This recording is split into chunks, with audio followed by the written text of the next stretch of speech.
Story blossoms, এখানে গল্প জড়িয়ে ফেলে মায়ায়। তোমাদের ডেকেছি বিশেষ কারণে। কি কারণ মা? বললেন আনোয়ার। বৃদ্ধা আবার বললেন, আশা করি এবার তোমরা কথা রাখবে। এ কথায় দুই ভাই একে অপরের মুখের দিকে তাকালেন। দুজনের মুখশ্রীতেই প্রশ্ন। শোনো তোমরা, আমি আজ আছি কাল নেই। ইচ্ছে ছিল তিন ভাইকে একসাথে দেখব, সেটা তো হলো না। আমি চাই তোমরা সবাই আবার এক হও, একসাথে থাকো। অন্তত আমি বেঁচে থাকা অবধি এই বিষয়টি ধরে রাখো। মনে করে দেখো, তোমাদের বাবা জীবনের শেষ দিনগুলোতে তোমরা যেন এক থাকো সেটা চাইতেন, অথচ তার কিছুই হয়নি। এ কথায় দবির আর আনোয়ার দুজনেই বেশ একটা দ্বিধা ও লজ্জায় পড়লেন। বৃদ্ধা ছেলেদের চোখ মুখ দেখেই সেটা বুঝতে পারলেন। সমস্যা নেই, ভেবে দেখো আমার কথা। চাইলে তোমাদের স্ত্রীদের সাথে আলোচনা করো। চাচ্ছিলাম বাড়িটা মেরামত করতে। উত্তরের দিকে আমার নামে যে জমিটা আছে সেটা সরকার থেকে কিনে নেবে। তোমাদের কারো খরচা করতে হবে না। এ কথার পর দবির বললেন, আমি একটু জেবার সাথে আলোচনা করতে চাই মা। দীপ্রর সাথেও কথা বলতে হবে। ঠিক আছে, কথা বলো, তারপর জানাও। আর আনোয়ার, তোমার কি মতামত? আনোয়ারও একটু দ্বিধায় আছেন। আসলে তার ছেলেটা এ বাড়ির পাগল হলেও মেয়েটা একেবারে বিপরীত। আবিদাও যে খুব একটা পছন্দ করে তা নয়, তবে বাড়িটা যেহেতু নতুন করে মেরামত করা হবে, এই দিকটা বেশ অনেকটাই নিশ্চিত হওয়া গেল। তিনি তাই দ্বিধা থাকা সত্ত্বেও বললেন, আমি থাকতে চাই মা, তোমার কথা আমি রাখলাম। দীপ্র কিংবা জেবা কেউই নাকচ করেননি। এলাকার প্রতি আলাদা টান আছে দীপ্রর, সেই টান থেকেই হয়তো নাকচ করেননি সে। এখন সারাটা দিন এখানে ওখানে ঘুরেছে, তাই দুপুরের খাবারও হয়নি। বাড়ি ফিরে গোসল করে চুল শুকিয়ে নিচ্ছিল, তখনই জেবা এলেন। বললেন, ক্ষুধা লাগেনি তোর? একটু লেগেছে, তবে রাতে একসাথেই খাবো। হালকা কিছু নিয়ে আসি। কুহুকে দেখলাম সিঙ্গাড়া বানাচ্ছে। কুহু সিঙ্গারা বানাচ্ছে শুনেও তেমন কোনো প্রতিক্রিয়া দেখালো না দীপ্র।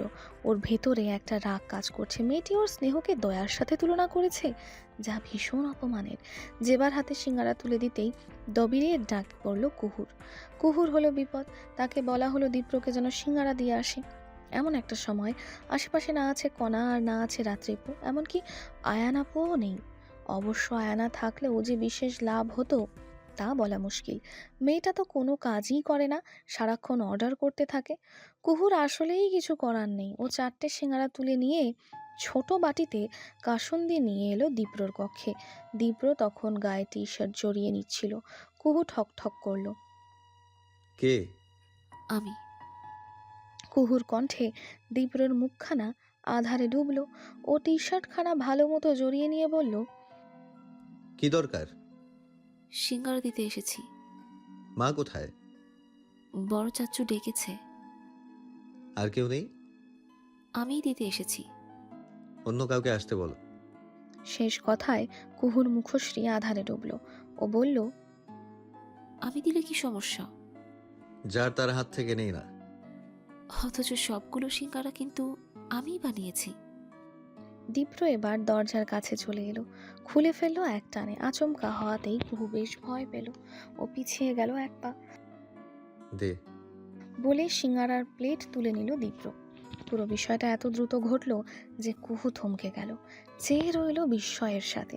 দীপ্র একটা সিঙ্গারায় কামড় বসিয়ে বলল, তাকিয়ে আছিস কেন? খেতে দিয়ে নজর দিবি নাকি? নজর কেন দেব? যার তার খাওয়াতে আমি নজর দেই না দীপ্র ভাই। যা, এখন ভালো লাগছে না। বলে একদম মুখের উপর দরজা লাগিয়ে দিল দীপ্র। কুহুর অন্ধকার মুখটা আরো বেশি অন্ধকারে ডুবে গেল। তার কি ঠাকা যে সে সিঙ্গারা দিতে আসবে? নেহাতি বড় চাচি দিতে বললেন, নতুবা কুহু কখনোই আসতো না। সারাদিনে জ্বর ছিল না, এখন আবার শরীরটা কেমন লাগছে। সিঙ্গারা খেতে খেতে কুহুর শরীরখানা কেঁপে উঠল। আয়ানা বলল, বাহ, বেশ ভালো হয়েছে সিঙ্গারাগুলো, একদমই তেল চিটচিটে না। আসলে কুহু এত গুণী। গুণী বলায় কুহুর চোখে মুখে কোনো পরিবর্তন এলো না, তবে আয়ানার মুখটা বিবর্ণ হলো। বলা বাহুল্য, কুহু, কণা কিংবা রাত্রি কাউকেই ওর সহ্য হয় না। ও আড়ালে ভেঙচি কেটে পুনরায় সিঙ্গারায় কামড় বসালো। সবার ভাগে 2টা করে সিঙ্গারা জুটেছিল। এতই ভালো হয়েছে যে কুঞ্জ ছুটে এসেছে আর একটা খেতে, কিন্তু আর যে নেই। ও বায়না ধরে বলল, আপু, তোর ওখান থেকে এক কামড় দে না। আয়ানা বড় বিরক্ত হলো, বলল, তুই তো খেয়েছিস দুটো। এক কামড় খাবো, দে না। কুঞ্জ ছোট মানুষ, অত শত বোঝে না। ও মুখটা শুকিয়ে ফেললো। সেটা দেখে কুহু বলল, এটা নেই কুঞ্জ। নিজের ভাগ থেকে একটা সিঙ্গারা দিয়ে দিল কুহু। সেটা পেয়ে কুঞ্জ মহা খুশি ও চেপে ধরলো কুহুর গলা। ইটস আর ওয়েস্ট, কুহু বেস্ট। বলে কুহুর গালে চুমু খেয়ে কুঞ্জ ছুট লাগালো। ওর এ কাহিনী দেখে রাত্রি আর কণা হাসলো। আয়ানা বিরক্তি টেনে বলল, এত ভালো হওয়ার কি আছে, ও তো দুটো খেয়েছে। থাক না আয়ান আপু, কুঞ্জ তো ছোট। বেশি বেশি। বলে আবারও বিরক্তি প্রকাশ করলো আয়ানা। রাত্রি তার ভাগ থেকে সিঙ্গারা দিতে গেলে কুহু বলল, আমার শরীর খারাপ লাগছে, আমি আর খাবো না রাত্রিপু। একটু খা, কত ভালো হয়েছে সিঙ্গারাটা। খেলাম তো, আর ইচ্ছে করছে না। আমার এখান থেকে খাবো। বলল কণা। কুহু একটুখানি হেসে কণার গাল স্পর্শ করে বলল, তুই খা, আমার পেট ভরে গিয়েছে, ভালো লাগছে না, আমি উঠি। বলে ওঠে কুহু। আয়ানা ভেঙচি কাটলো পুনরায়। খেতে ইচ্ছে করছে না বলেই কুঞ্জকে সিঙ্গারা দিয়ে দিল কুহু, অথচ সবাই তাকে মহান বানিয়ে পারলে মাথায় তুলে নাচে। এসব ওর নিকট বড় ন্যাকামিই লাগে। কুঞ্জকে চেপে ধরেছে আয়ানা। ছেলেটার মাথায় 2-4টে চাপড়ও পড়েছে, এজন্য কাঁদছেও। আবিদা তড়িঘড়ি করে এলেন, জড়িয়ে ধরলেন ছেলেকে, শাসিয়ে তাকালেন মেয়ের পানে। ওকে মারছিস কেন? মারবো না, ও জানো কি করেছে? কি করছে ও? বিহায়া সোজার মতো সিঙ্গারা চায়, কুহু নিজের ভাগ থেকে দিল। কতটা অপমানিত হলাম আমি। কুহুপু দিয়েছে তাতে তোর কি? আবার মুখে মুখে কথা। বলেই কুঞ্জের মাথায় গাঁটটা দেয় আয়ানা। আবিদা ধমকে ওঠে, কি সমস্যা আয়ানা?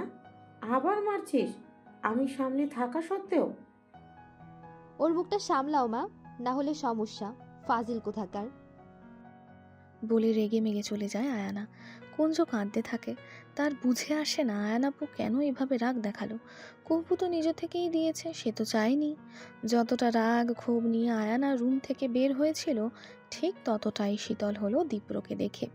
ছেলেটা যেমন বলিষ্ঠ দেহের, ঠিক তেমনই তার চেহারার ধাঁচ।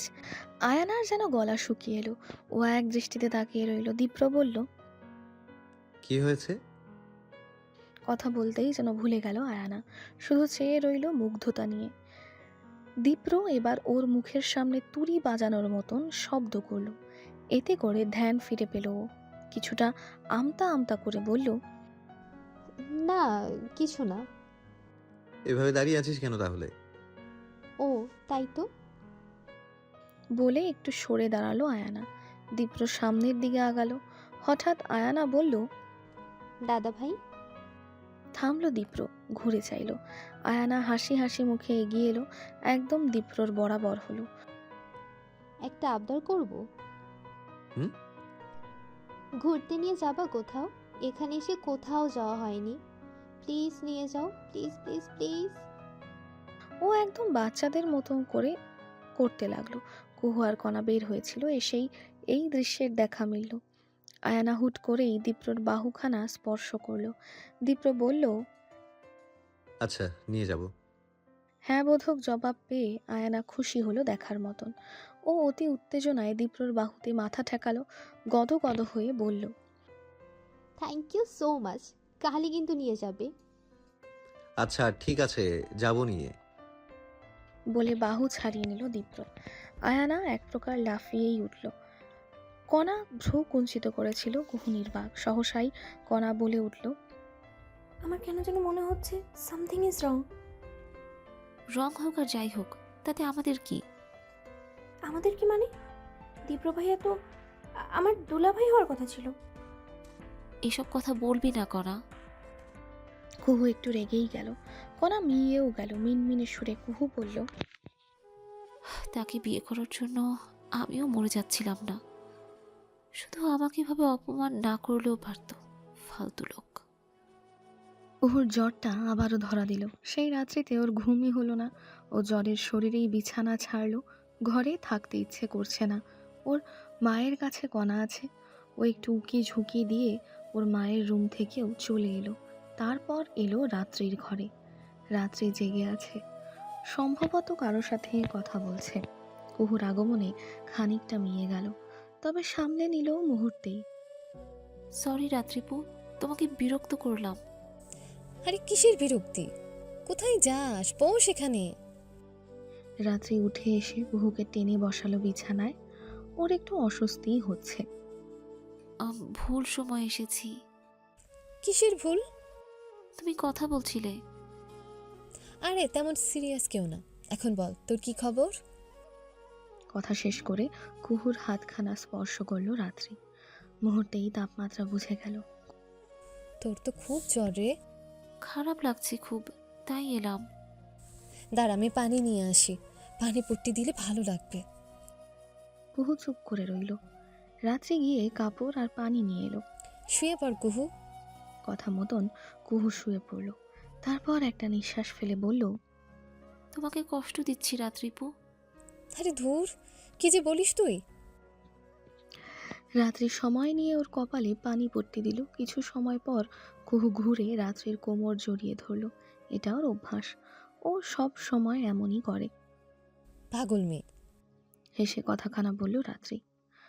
কুহু একটু মৌনই রইল। খানিক বাদে বলল, রাত্রিপু, যা হয় ভালোই হয়, তাই না?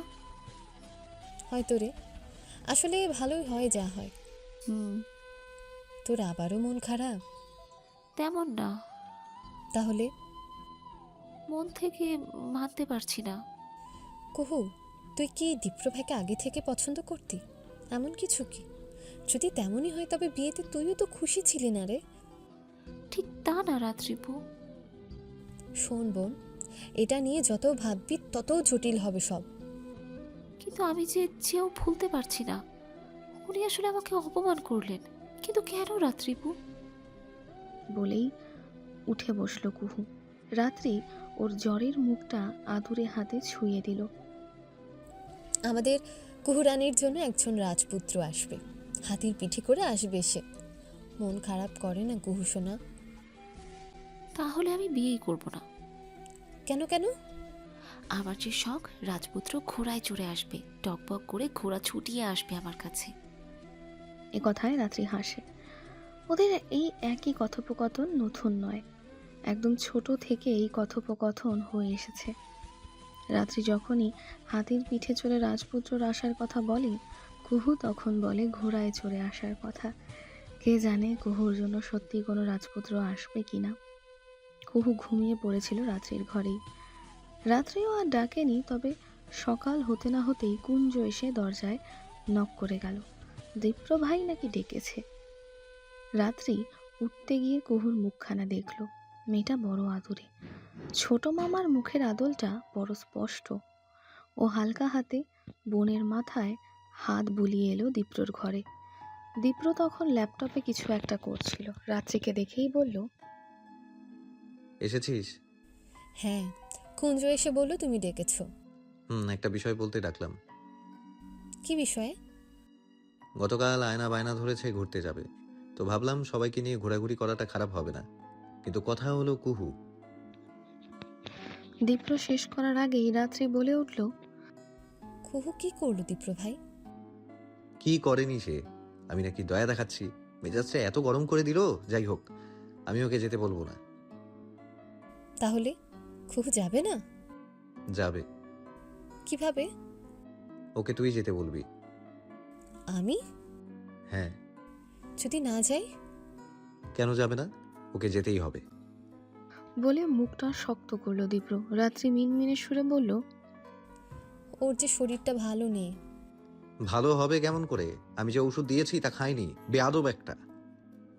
রাত্রি কি বলবে বুঝলো না। যদিও দীপ্রর সাথে তার বোঝাপড়া ভালো, তবে এটা সত্য মানুষটা ওর নিজের চেয়েও 4 বছরের বড়। তাই অনেক কথাই বলতে গিয়ে আটকাতে হয়। দীপ্র হাত বাড়িয়ে পাশে ড্রয়ার খোলে, সেখান থেকে ঔষধের প্যাকেট বের করে বলে, এটা খাওয়াবি। আচ্ছা। বলিস না আমি দিলাম যে।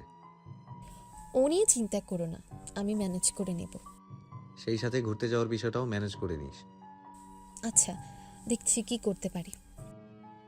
বলে ও অলস ভঙ্গিতে কক্ষ ছাড়ে। ওর যাওয়ার পানে তাকিয়ে থেকে চোখ বন্ধ করে দীপ্র। ওর মাথাটা আজকাল কাজ করে না, কি করে কি বলে সব উলটপালট লাগে। জীবনটা ওর কেমন পানসে হয়ে গিয়েছে। রাত্রির হস্তক্ষেপে ঠিক হলো কুহু যাবে, যদিও মেয়েটির ইচ্ছে করছে না। এই যে যেমন এমন মুখটা আধার করে বলল, এটা আমার আত্মসম্মানের বিষয় হয়ে গেল না রাত্রিপু? তার কথা মতো চলতে হবে কেন আমায়? শোন তুই, একটা বিষয় তো সত্য, দীপ্র ভাই আমাদের সিনিয়র। আর বিয়ের যে বিষয়টা ঘটলো, এতে কাকে দোষ দিব আমার জানা নেই। তুইও তো বিয়ে করতে চাসনি, তাই না? হ্যাঁ বোঝাতে কুহু মাথা দোলায়। রাত্রি বলে, তাহলে তো কাটাকাটি হলো, দোষ দুজনের কারোরই না। হয়নি। কেন? সে কেন আমার দায়িত্ব নিতে চাইবে? আর বিয়েটার শেষ সময় কেন ভাঙলো? আগে ভাঙলো না কেন? এ কথার জবাব রাত্রিও দিতে পারে না। কুহু ঠোঁট কামড়ে বলে, একদিন আমি ওনাকে খুশি। পুরোটা শেষ করার আগেই আরশিতেই দীপ্রর ছবি ভেসে ওঠে। কুহুর হাতখানা ওঠানো ছিল, ও এবার সেটা নামিয়ে ফেলে। দীপ্র শক্ত মুখে কক্ষে প্রবেশ করে। কুহুর একটু অস্বস্তি হয়, তবে সেই অস্বস্তি কেটে যায় দীপ্র ভাই যখন তাকে পুরোপুরি অবজ্ঞা করে রাত্রিকে বলে, বিকেল 4টায় বের হব, লেট যেন না হয়। ভদ্রমেয়ের মতো মাথা দোলায় রাত্রি। দীপ্র চলে যায়। কুহু এক প্রকার লাফিয়ে গিয়ে দরজা লাগায়। আসার আর সময় নেই, ওনাকে আসলেই খুশি দেওয়া উচিত। ধুর পাগল, কিসব বলিস? একটু আগে আমি তোকে কি বোঝালাম? দীপ্র ভাই সব স্বাভাবিক দেখানোর চেষ্টা করছে, তুইও তেমনটাই কর। তাহলে প্রমাণ হবে তুই নিজেও ওনাকে বিয়ে করার জন্য মরে যাচ্ছিলি না। রাত্রির এই কথাটা একেবারে ঠিক। সত্যি তো, কুহু তো মরে যাচ্ছিল না। তবে এ কথাও ফেলে দেওয়া যায় না, বিয়ের দীপ্রর দিক থেকে ভাঙায় ওর সম্মানে বেশ আঘাত লেগেছে। তবে সেজন্য শোক করলেও চলবে না, সব স্বাভাবিক দেখাতে হবে। রাত্রিপুই ঠিক, কুহু এখন থেকে সব স্বাভাবিক দেখাবে, আর সময় সুযোগ মতো দীপ্রকে ঘুষিয়েও দেবে। এটা কুহুর নিজের কাছে নিজের প্রতিজ্ঞা। কুহুর মনে জেদ জেগেছে। এই দীপ্র নামক মানুষটিকে দু চোখে দেখতে পারছে না ও। মানুষটাকে বাড়ি থেকে বের করতে পারলে শান্তি হতো, কিন্তু সেটা তো ওর হাতে নেই। আচ্ছা, ওর বাবা বেঁচে থাকলে এই মানুষগুলোর সাথে একই বাসায় থাকতেন কি? কুহুর মনে হয় থাকতেন না। ওর চাচারা যে অন্যায় করেছেন, এরপর এই মানুষগুলোর সাথে থাকা যায় না। কুহু ছোট করে নিঃশ্বাস ফেলে। সে সেজেছে অল্প, না সাজার মতন করেই। অন্যদিকে কণা সেজে চলেছে, একটার পর একটা জিনিসপত্র মেখে চলেছে। গায়ে ওড়না টেনে নিয়ে কুহু বলে, হলো তোর? আর একটু আপু। বলে চোখে কাজল টেনে নেয় কণা। বলা বাহুল্য, কুহুর ত্বকের রং আর কণার ত্বকের রং কাছাকাছি, দুজনেই ফর্সা। তবে কণার থেকে কুহুর চেহারায় মায়া বেশি। মেয়েটাকে তাই তো বোকা বোকা লাগে, অথচ কুহু কিন্তু বোকা নয়, ও আসলে ভালো মানুষ। এই ভালো মানুষের সুযোগই নিয়েছে চারপাশের মানুষগুলো। কুহু চেয়ে চেয়ে কণার সাজ করতে দেখে। কণা নিজের ওড়নাখানা পরে নিয়ে ঘুরে তাকায়, ভারী অবাক হয়ে বলে, ইকিরে, কি? আপু তুই তো সাজলি না। এত সেজে কি হবে? যাচ্ছি তুই গ্রাম ঘুরতেই। ইস, তুই বুঝতে পারছিস না, দীপ্র ভাইয়াকে ইমপ্রেস করতে হবে তো। তোর কেন মনে হলো আমি ওনাকে ইমপ্রেস করতে চাই? এ কথায় মিয়ে গেল কণা। কুহু ছোট করে নিঃশ্বাস ফেলে বলল, তোদের মনে হয় না একটা মানুষ আমাকে এতটা অপমান করার পরও বাড়ির লোকগুলো তাকে মাথায় তুলে নেচে যাচ্ছেন? মাও এই বিষয়ে নির্বিকার। কুহুর গলাটা ধরে আসে। ওর মায়ের অবশ্য দোষ নেই, নারীটি শোকে যে কাতর। তিনি তো ভালোই চেয়েছিলেন সবটা সুন্দর করতে, কিন্তু ওদের বাস্তবতা যে ভিন্ন। আয়নাতে দেখে মনে হচ্ছিল সে বিয়ে বাড়িতে যাওয়ার জন্য বের হচ্ছে, নতুন জামা, ভারী মেকআপ, চোখে সানগ্লাস। রাত্রি তো না পেরে বলেই ফেলল, মনে হচ্ছে তোর বিয়ে লেগেছে। উফ, এভাবে বলছো কেন? সাজ কি অনেক বেশি হয়েছে? না না, ঠিকই আছে। বলে মুখ টিপে হাসে রাত্রি। আয়ানা বিরক্ত হয়, সে যথেষ্ট সুন্দরী, না সাজলেও তো তাকে সুন্দর লাগে, তবে সে সেজেছে নিজেকে আরেকটু গোছানো স্মার্ট দেখাতে। এদিকে রাত্রিপু শ্যাম ত্বকের মেয়ে, চেহারা মোটামুটি ভালো, তবে তাকে সাজলেও যেমন লাগে না সাজলেও তেমনই লাগে, আহামরি পরিবর্তন নেই। তাই তো সে সাজে না, অথচ অন্যের বিষয়ে অধিক কথা বলতে আসে। আয়ানা মুখ বাঁকায়। আরে কুঞ্জ যে! কুঞ্জকে সবাই ভালোবাসে, এর কারণ বাচ্চাটা বাড়ির সব থেকে ছোট সদস্য, দেখলেই আদর দিতে ইচ্ছে করে। রাত্রির কাছে এসে কুঞ্জ বলে, আমায় কেমন লাগছে রাতিপু? কুঞ্জকে তো রাজপুত্রই লাগে সব সময়। জামাটা ভালো না? খুব ভালো। এটা জন্মদিনের গিফট ছিল, মামা দিয়েছে। তুমি জানো রাতিপু, আমার জন্মদিনে কত মানুষ হয়েছিল? ইয়া বড় একটা কেক আনা হয়েছিল, খুব মজা। কিন্তু তোমরা তো আসোনি। বলে কুঞ্জ একটু মন খারাপ করলো বোধহয়। এদিকে আয়ানা চোখ দিয়ে অনেক কিছু বলার চেষ্টা করছিল, তবে কুঞ্জর যে সেদিকে খেয়াল নেই। ও এবার একটু রাগার মতো করে বলল, তোর কোনো কাজ নেই না? যা মায়ের কাছে যা, পরে আসবি, পাকা মুখালি। বলেই কুঞ্জকে তাড়িয়ে দিল আয়ানা। রাত্রি কিছু বলল না, ও খুব বুঝতে পেরেছে আয়ানা কেন এমন করছে।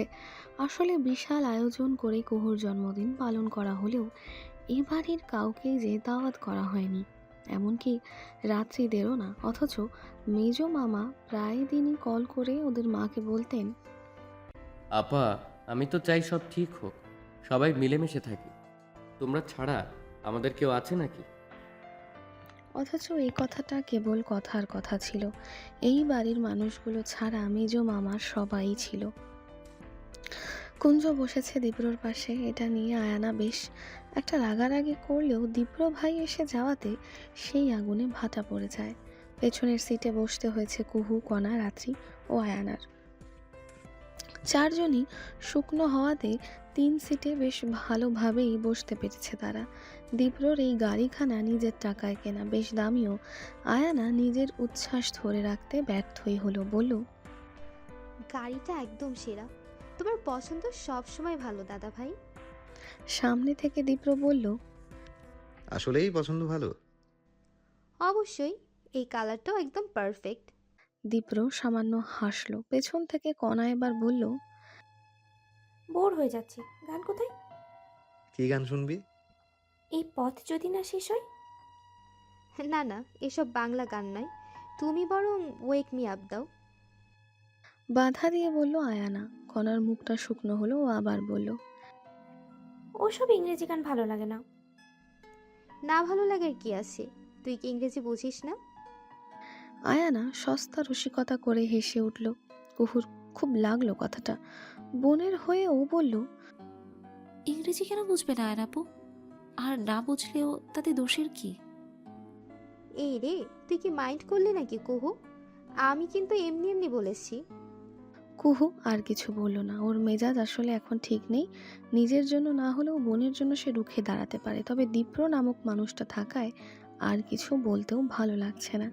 এদিকে রাত্রে কিছু একটা বলতে যেতেই দীপ্র বলল, পাকিস্তানি গান দিচ্ছি। বলেই পাকিস্তানের বেশ জনপ্রিয় একটা গান চালালো, আতিফ আসলামের গাওয়া। শুনতে খারাপ লাগছে না? ওরা সবাই চুপ হয়ে গেল। কতক্ষণ যেতেই কুঞ্জ বলল, আমরা কি গাড়িতে থাকবো দ্বীপ ভাইয়া? না না, বড় রাস্তায় গাড়ি পার্ক করে তারপর ঘুরতে নামবো। আর কতক্ষণ? এসেই গেছি। বলে দীপ্র ড্রাইভিংয়ে মনোযোগ দিতে যাচ্ছিল, তখনই লুকিং গ্লাসে ওর চোখ পড়ল, যেখানে কুহুকে দেখা যাচ্ছে। মেয়েটির চোখের দৃষ্টিতে তীব্র ক্ষোভের আগমন হয়েছে। এই ক্ষোভের কারণ শুধুই কি আয়ানা, নাকি দীপ্র নিজেও? দীপ্র গাড়ি থামাতেই কুঞ্জর গলা, এসে গেছি। হ্যাঁ। ইয়ে, এসে গেছি, এসে গেছি। কুহু এত সময় জানালা দিয়ে বাইরেটা দেখছিল। ওদের এলাকাটা একদমই ছোট নয়, বিশাল এলাকায় সম্ভাবনার অনেক কিছুই রয়েছে। গ্রামের এক পাশে নদী ও ধানি জমি হওয়াতে এখানে চাষের কাজ ভালো হয়, কিন্তু চাষ করার লোকের অভাব। বছরে 3 ফসল ফলানো সম্ভব হলেও ধানি জমিগুলোর অনেক জমি খালি পড়ে থাকে সারা বছর। শোনা যায় এখানে নাকি বিশাল কোনো প্রজেক্ট নিয়ে আসার প্ল্যান চলছে। অথচ এতে করে যে নদীর ক্ষতি হয়ে যাবে সেদিকে কোনো খেয়ালই নেই। কুহু ছোট করে নিঃশ্বাস ফেলে গাড়ি থেকে নেমে আসে। বাকিরা আগেই নেমে এসেছে। আয়ানা চটপট কটা সেলফি নিয়ে বলে, ছবিগুলো সুন্দর এসেছে তো। এই কণা, দীপ্র দাদাভাইয়ের সাথে একটা ছবি ক্লিক করে দে তো। বলেই কণার হাতে ফোন তুলে দেয় আয়ানা। তারপর এসে দাঁড়ায় দীপ্রর পাশে। একটা ক্লিকের পর দীপ্রর বাহু টেনে ধরে কিছুটা ঘনিষ্ঠ হয়ে বলে, এবার তোল। এই মুহূর্তে আয়নার চোখে মুখে অন্যরকম উচ্ছ্বাস। যদিও স্বাভাবিক দৃষ্টিতে বিষয়টা অস্বাভাবিক নয়, কিন্তু কণার বড় মেজাজ গরম হয়ে উঠছে। ওর ইচ্ছে করছে আয়নাপুর ফোনটা ছুঁড়ে ফেলে ভাঙতে, কিন্তু ইচ্ছে হলেই কি সব করা যায়? দীপ্ত গাড়িতে হেলান দিয়ে ওর খুব ছোট সময়ের কথা মনে হচ্ছে। তখনকার পরিবেশ ভিন্ন ছিল, আনন্দ ছিল। এখন সব পানসে। দীপ্ত একদম গ্রামের ছেলে। ছেলেবেলায় নদীতে ঝাঁপ, গাছে ওঠা, মাছ ধরা সহ শখের বশে ধান কাটার মতন কাজটিও করা হয়েছে তার। তারপর বিদেশে মাটিতে চলে যাওয়া, সেই কালচার গায়ে মাখানো। তাই বলে কি গ্রামকে ভুলেছে সে? না তো, ভোলেনি। ওর ইচ্ছে ছিল এখানে আসার, স্থায়ীভাবে থাকার। আশা হয়েছে, তবে স্থায়ী হওয়াটা অনেক কিছুর উপর নির্ভর করছে। দীপ্র ভারী অবাক হয় যখন দেখে এত বছরেও এলাকাটা তেমন উন্নয়ন হয়নি। অথচ একদম শহরের পাশের এলাকা।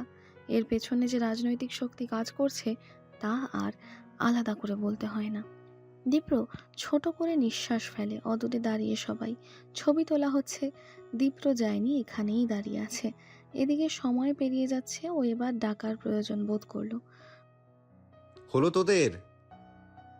কণা প্রায় 10 মিনিট ধরে একটা রিলস বানানোর চেষ্টা করছে, কিন্তু হচ্ছে না ওর মনের মতন। আয়ানা নিজেও সোশ্যাল মিডিয়া পার্সন, তাই দুজনের এই বিষয়ে ভালোই বনেছে। একে অপরকে সাহায্য করছে।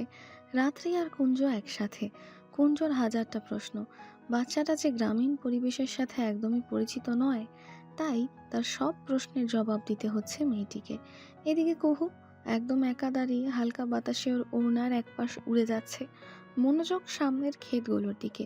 খুব ভালোভাবে তাকালে বোঝা যায় এই ক্ষেতের ঠিক শেষ মাথা থেকেই নদী বয়ে চলেছে। আর সেই নদীর পাশেই মাথা তুলে দাঁড়িয়ে আছে স্কুলটি, যেই স্কুলের প্রাণ ছিলেন কুহুর বাবা কাদের দেওয়ান। কুহু আনমনেই সবটা ভাবছিল, তখনই রাত্রি এসে ওর পাশে দাঁড়ালো। মামার কথা ভাবছিস? না তাকিয়ে কুহু বলল, ভাবার কথা তো মাথা থেকে যাই না রাত্রিপু। নতুন করে আর কি ভাববো? তুই মেনে নিতে শিখ বোন। মামা চলে গেলেন কতদিন হলো। কিভাবে মানবো? বাবার সব স্বপ্ন, সবকিছু চোখের সামনে শেষ হয়ে যাচ্ছে। স্কুলের খবর তো জানো, বাবা চলে যেতে যে যার মতো ধ্বংসযজ্ঞ চালাচ্ছে। অনিয়মের যাতা অবস্থা। ছোট ছোট বাচ্চাদের মাথায় নষ্ট রাজনীতি ঢোকানো হচ্ছে। কুহুর কথায় রাত্রির মনটাও বড় বিষণ্ণ হয়ে গেল। ও কিছু বলার পূর্বেই অদূর থেকে দীপ্রর গলা। রাত্রি লেট হয়ে যাচ্ছে। পেছন ফিরে চাইল রাত্রি। দীপ্র ভাই ভ্রু কুচকে, আসছি। দ্রুত কর, এভাবে সময় নষ্ট করার মতো সময় নেই। কুহু এক পলক তাকালো। দীপ্র চোখে সানগ্লাস পরে নিয়েছে। রাত্রি বলল, চল। আমার বোধহয় এখানে আসা ঠিক হয়নি। কেন রে? সবার মাঝে বোঝা মনে হচ্ছে। ছাতা বলিস না তো, চল এখন। বলেই কুহুর হাতখানা চেপে আগাতে লাগলো রাত্রি। আয়ানা দারুণ একটা রিলস বানিয়েছে, সেটাই দেখাচ্ছে দীপ্রকে। দীপ্র হতাশ হয়ে বলল, তোরা দুজন এইভাবেই সোশ্যাল মিডিয়ায় নেচে বেড়াস? নেচে বেড়ানোর কথায় আয়ানার মুখটা একটু অন্ধকার হলো। কণা চোখ ছোট ছোট করে বলল, এটা ট্রেন দীপ্ত ভাইয়া। শুধু ট্রেন্ডে গা ভাসালে চলবে, পড়াশোনাও করতে হবে। পড়াশোনার বিষয়টি আশায় আয়ানা আর কথা বলল না। এই ব্যাপারে একেবারেই কাঁচা মেয়েটি। রাত্রি আর কুহু আসতেই কুঞ্জ বলল, চলো, আমাদের যাত্রা শুরু। এ কথায় হেসে কুঞ্জন মাথায় চুলগুলো নাড়িয়ে দিল দীপ্র। তারপর তাকালো কুহুর দিকে। মেয়েটির চেহারায় বিষণ্ণতা লেপ্টে আছে। গ্রামীণ রাস্তায় হেঁটে চলেছে ওরা। আয়ানা বুঝেছে দীপ্র ভাই গ্রামকে খুব ভালোবাসেন, তাই ও একটু বাড়তি কথা যোগ করে বলল, ইস, আগে গ্রামে তো ভালো লাগেনি, মনে হচ্ছে সব দীপ্র দাদাভাইয়ের ম্যাজিক। এই যে মেয়েটি দীপ্রকে তেল দেওয়ার চেষ্টা করলো, সেটা সবাই বুঝলো, কিন্তু কেউ কোনো কথা বলতে চাচ্ছিল না। কুহুর যেন দীপ্রর প্রশংসা শুনতে ইচ্ছে করে না। অন্য কোনো বিষয় হলে সে পাত্তাও দিত না, কিন্তু এই লোক প্রশংসার যোগ্য না। সেটা সত্য, প্রশংসা হোক কিংবা মিথ্যে। উপাস থেকে বলল,